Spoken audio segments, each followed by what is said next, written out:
Vous est-il déjà arrivé d'acheter un produit super cher et d'être très déçu de la qualité par rapport au prix que vous avez investi? C'est la triste expérience que nous avons vécue chez Orca en Côte d'Ivoire. Il y a de cela quelques mois, nous avons acheté pour plusieurs millions de francs CFA du mobilier chez eux et je peux vous dire que ça s'est très mal passé. Dans cette vidéo, je vous raconte dans le détail comment la situation a été gérée et où est-ce que nous en sommes aujourd'hui dans le problème que nous rencontrons avec Orca.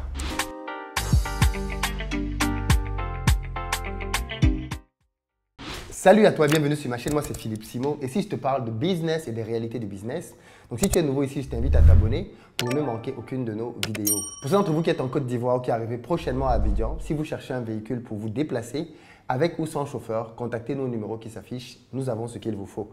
Si vous cherchez plutôt un logement de bon standing, proche de toutes les commodités, là aussi on a ce qu'il vous faut. Vous allez dans la barre de description, vous avez un lien pour réserver votre place en fonction des disponibilités. Et puis enfin, pour ceux d'entre vous qui cherchent un espace de travail à Abidjan, nous avons un coworking qui existe désormais et qui est ouvert, dans lequel vous pouvez venir travailler du lundi au dimanche, quelques heures, une journée, une demi-journée, un mois, en fonction de vos besoins. Contactez-nous et ce sera avec plaisir que nous allons vous recevoir. Alors aujourd'hui, je veux revenir sur un épisode que j'ai vécu il y a de cela quelques mois et que j'ai laissé couver parce que je ne voulais pas en arriver au stade d'en parler. Mais aujourd'hui, je pense que la situation contraint à ce que l'on en arrive à cela. Je pense que vous allez comprendre à la fin pourquoi j'ai cette démarche. Alors Orca, je pense qu'on ne présente plus Orca. Ce n'est pas une vidéo publicitaire pour Orca. Ils n'ont pas besoin de ça. Alors Orca, en fait, c'est une sorte de… Pour ceux qui ne connaissent pas, hein, Orca, c'est un peu une sorte d'IKEA. Elle est vraiment une petite sorte d'IKEA qui est dans beaucoup de pays africains et qui font du mobilier pour la maison, mais pas que du mobilier, parce que finalement, ils font de la décoration aussi. Et à Abidjan, il y a plusieurs Orca dans la ville à plusieurs endroits. Ils ont investi récemment dans un mall qui est supposé être, je pense, le plus grand d'Afrique de l'Ouest, quelque chose comme ça, qui s'appelle Z4. C'est impressionnant, c'est franchement magnifique. Je suis allé là-bas plusieurs fois et franchement, il faut le reconnaître, c'est très joli. Et voilà, donc je suis allé là-bas pour acheter du mobilier parce qu'on voulait justement du très bon mobilier. Et je me suis dit, bon, mais comme il y a un nouveau mall, c'est là qu'il faut aller pour avoir de bons meubles. Donc, on est allé et on a visité plusieurs tables, plusieurs canapés, ainsi de suite. Et au final, on a décidé donc d'investir pour acquérir cette table-ci et ainsi que d'autres éléments, notamment des chaises de bureau aussi. Et donc, on est parti de là en laissant quand même plusieurs millions de francs parce qu'on voulait du matériel de très bonne qualité. Et normalement, quand vous achetez un produit aussi cher, vous vous attendez à la base qu'il n'y ait pas de défaillance. C'est la base. Et puis s'il y a une défaillance, parce que ça peut arriver bien évidemment, vous vous attendez à ce que ce soit traité et pris en charge assez rapidement. Eh bien, nous on achète donc le mobilier, il se trouve que ça vous le savez, je voyage tout le temps. Donc on achète le mobilier et entre le moment où le mobilier est livré et le moment où on le monte, il s'écoule plusieurs mois. On finit par monter le mobilier, enfin à faire intervenir des techniciens pour qu'ils viennent monter le mobilier. Parce que là aussi le montage est offert. Donc, on appelle les techniciens, ils viennent, ils livrent, et puis quelques mois après, quand on revient, on les appelle pour qu'ils viennent donc derrière installer. Donc, ils installent les meubles, ainsi de suite. Et franchement, on est content, on est satisfait parce que le rendu est vraiment joli. Et si vous avez remarqué d'ailleurs, ça fait quelques mois que je fais des vidéos en me positionnant sur cette table, parce que je suis bien évidemment satisfait du rendu que la table proposait, encore plus quand on fait des vidéos de travail dessus. Pendant un certain nombre de temps, pendant que nos bureaux actuels sont en travaux, les collaborateurs viennent donc travailler et travaillent donc autour de cette table-ci. Quand je veux faire mes vidéos à moi, bien évidemment, on la dispose pour que je puisse faire des vidéos comme maintenant. Et le reste du temps, ils travaillent dessus avec leurs ordinateurs. On parle ici d'iMac. Donc, on ne parle pas de, je sais pas moi, de gros PC super lourds, pas du tout. Les collaborateurs utilisent des iMac et ils travaillent autour de la table. Je vous précise ça parce que quelques mois seulement, à peine après que l'on ait eu cette table, du jour au lendemain, je n'étais pas à Abidjan à ce moment-là. Les collaborateurs m'appellent et m'envoient des photos en disant « On ne comprend pas ce qui se passe, la table est tombée. La table s'est cassée. » Très surpris, comment ça, la table est tombée? Eh bien, ils m'envoient des photos et je me rends compte effectivement que les pieds qui soutiennent la table ont été cassés. Je ne comprends pas. Qu'est-ce qui s'est passé? Tous me disent franchement, on ne comprend pas. On est en train de travailler comme d'habitude et subitement, tout à coup, soudain, boum, la table a lâché, elle est tombée. Je n'en reviens pas. Je me dis, mais c'est juste pas possible. Comment une table peut céder sous le poids d'ordinateur? Est-ce qu'elle a été mal vissée? Est-ce que Tu ne veux pas te dire que ce n'est pas de la bonne qualité. Tu te dis non, c'est forcément un autre problème. Bon, ce n'est pas grave. De toutes les façons, quand j'arrive, on va aller voir Orca pour leur exposer la situation qui est déjà très désagréable. Quand je reviens donc, je vais voir Orca pour exposer mon problème. Au début, quand je rencontre les équipes de terrain, ils me prennent un peu de temps et finalement, ils m'orientent vers une dame qui est supposée être une des directrices d'Orca, à qui j'expose le problème, qui tout de suite prend le problème à bras le corps et me conduit vers leur SAV en disant, en me demandant qu'est-ce qu'on peut faire, qu'est-ce qu'on peut avoir comme solution. À la base, je lui dis, madame, moi je pense qu'il faut changer cette table parce qu'une table qui se casse comme ça alors qu'elle vient d'arriver, c'est pas bon signe. Donc si vous avez un autre modèle, vous me le remplacez. Moi, c'est ce que je veux. Après vérification, la dame me dit, non, malheureusement, nous n'avons plus ce modèle en stock. Je dis, ok, d'accord. Si vous n'avez plus ce modèle en stock, ben, qu'est-ce qu'il reste à faire? Il faut réparer. Donc, du coup, on tombe d'accord sur le fait de réparer. Ce qui, en soi, ne me pose pas de problème. Fondamentalement, s'il répare bien la table, je veux toujours la table. Elle est toujours jolie. C'est peut-être juste un pied qui avait un problème. Et puis, quand tu fais du business, tu as beaucoup plus tendance à facilement comprendre qu'un autre entrepreneur en face de toi est quelque chose qui n'est pas bien marché. Ça arrive à tout le monde. Quel est l'entrepreneur qui peut dire que tout est toujours parfait chez lui? Aucun. Donc, ça ne me dérange pas. Je comprends qu'il y a peut-être eu un petit souci sur ce modèle-là. La dame est de bonne volonté, elle est de bonne foi. Elle va réparer, il n'y a pas de problème. Donc, je leur donne donc les coordonnées, parce que là encore, je voyageais, je pense. Je crois que le lendemain, le jour d'après, je voyageais. En leur donnant les coordonnées, donc, je leur demande donc de venir pour faire la réparation. Et là, je vais partir pour pratiquement plus d'un mois. Quand on revient, rien n'est fait. La table n'est pas... Ils ne sont pas venus chercher la table. Et il faut reconnaître que moi, quand je suis à Abidjan, mes journées sont hyper chargées. Et la dernière chose pour laquelle j'ai du temps, c'est aller chez Orca pour commencer à suivre un dossier. Donc, pendant que je suis là, je n'ai pas le temps d'y aller. Et puis, 2-3 jours avant mon départ, je repars donc là-bas, pas content du tout, pour leur expliquer que, mais écoutez, ce n'est pas sérieux. Je suis venu ici la dernière fois. Je vous ai exposé un problème, vous en avez pris conscience, vous m'avez garanti que vous allez m'envoyer quelqu'un le lendemain et 2 mois pratiquement après, personne n'est venu. Donc ils s'excusent et ils me disent que non, ils vont le faire. Donc du coup, je repars et la semaine d'après, ils envoient donc des équipes qui viennent ici pour récupérer la table. Donc à ce moment-là, ils récupèrent la table. Et attention, on avait acheté cette table-ci, d'autres éléments, ainsi que des chaises de bureau. Si vous remarquez bien, à une époque, quand je faisais des lives, je m'asseyais sur des sièges qu'au bout d'un certain temps, je n'ai plus utilisé du tout. Pourquoi? Parce que c'était juste pas tenable en fait. Les sièges dansaient, on dirait que c'était du zengue. C'était pas possible. Donc on renvoie les chaises pour qu'elles soient solidifiées et bien évidemment aussi pour que la table les pieds soient réparés.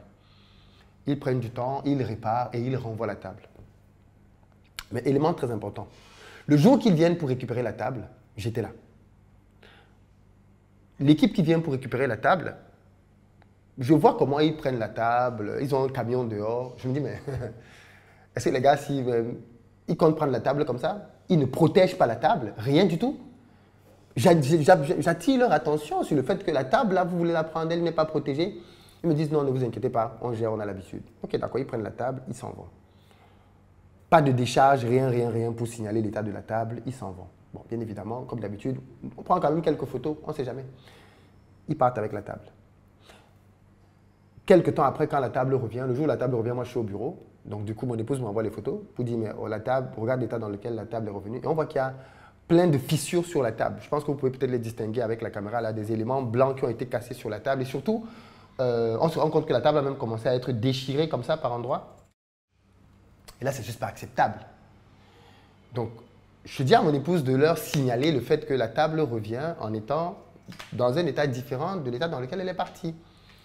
Les gars qui sont venus pour la déposer disent que ce n'est pas leur problème. Eux, ils sont un prestataire, ils sont venus livrer la table. Je leur dis quand même, est-ce qu'il y a un moyen de souligner le fait que vous nous avez livré une table qui était déficiente? Ou alors, mettez-nous en relation avec quelqu'un. Il nous passe donc quelqu'un du SAV, je crois que c'est un des directeurs là-bas. Et ce monsieur-là, de ce que mon épouse me dit, hyper désagréable. Oui, non, madame, la table est arrivée comme ça, on vous l'a renvoyée en l'état, il n'y a rien à faire. Elle essaie de le faire comprendre que mais non, pas du tout. Le monsieur lui raccroche au nez, crac. Quand elle me dit ça, bon, mon sang ne fait qu'un tour. C'est une blague ou quoi?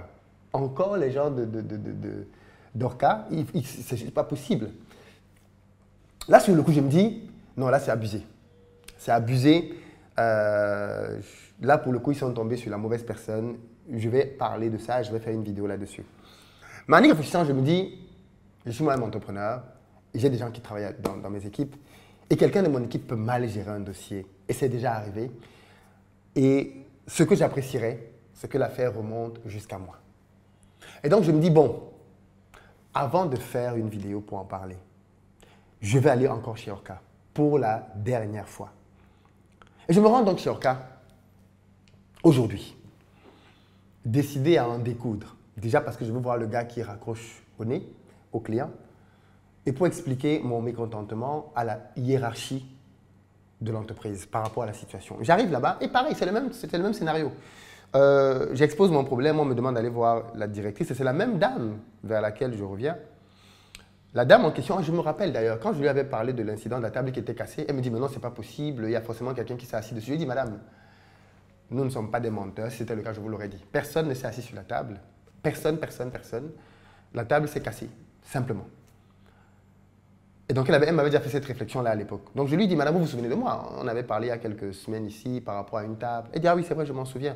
Je lui dis, madame, il y a un problème. La table, aujourd'hui, elle est venue en réparation. Quand elle est rentrée à la maison, il y avait des éraflus sur la table. Enfin, c'est juste pas possible.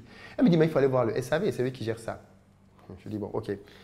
Je vais au SAV. Je rencontre le monsieur qui gère le SAV. Je lui expose la situation. Il me dit, ah non, non, monsieur, la table est venue ici comme ça dans cette état. Je lui dis, alors à ce moment-là, ça, c'est pas mon problème. Je sais dans quel état la table est partie de chez moi. Si vous dites que la table est arrivée chez vous avec des morceaux de la table qui étaient arrachés à gauche, à droite, c'est peut-être votre transporteur. Et ça, ce n'est pas ma responsabilité.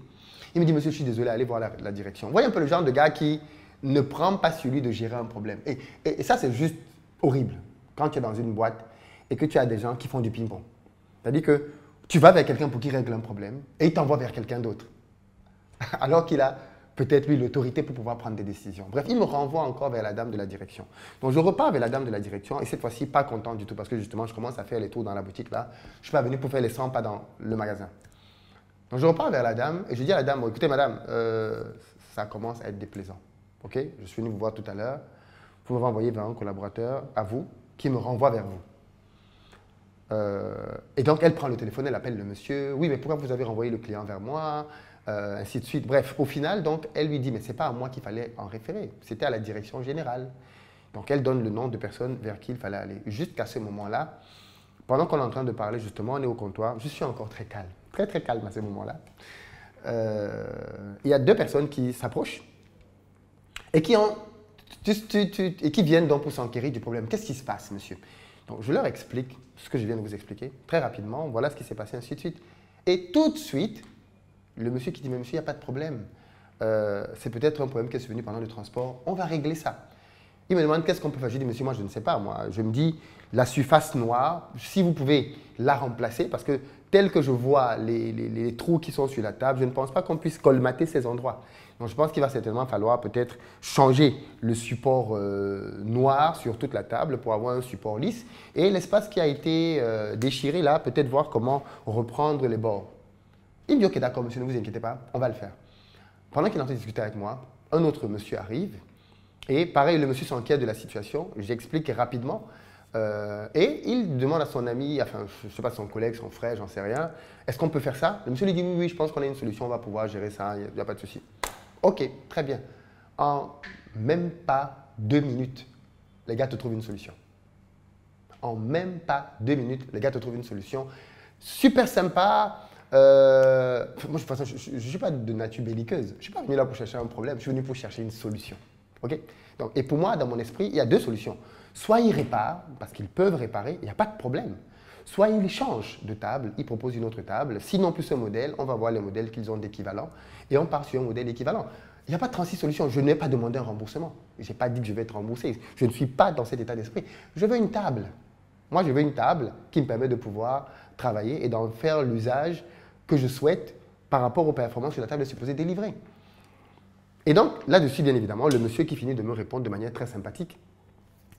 Et bien évidemment, une réponse posée, calme, souriant. Et il n'y a aucun problème. Je veux dire, je repars de là en étant satisfait d'avoir discuté avec les bonnes personnes. Et c'est ça que je veux que vous reteniez ici. Beaucoup de personnes sont parties de beaucoup d'entreprises avec de mauvaises expériences parce qu'ils se sont adressés parfois aux mauvaises personnes, soit aux personnes qui étaient incompétentes, soit aux personnes qui n'avaient pas l'autorité pour prendre les bonnes décisions. Et moi, ce que j'ai compris de manière générale, quand vous avez un problème dans une boîte, quand ça ne se passe pas bien, faites tout votre possible pour rencontrer le DG. Parce qu'au final, celui dont l'argent est en jeu là, c'est le boss. Les salariés, malheureusement, pour beaucoup d'entre eux, ne se sentent pas concernés par le business. Ils se sentent concernés par leurs tâches et par leurs heures de travail. Pour eux, ils doivent être là de telle heure à telle heure. Et bien évidemment, beaucoup de salariés veulent faire le moins possible pour être payés le plus possible. Mais quand vous rencontrez le propriétaire, le gars dont c'est le business, le gars qui a besoin que le chiffre d'affaires entre dans la machine, il ne réfléchit pas de la même manière.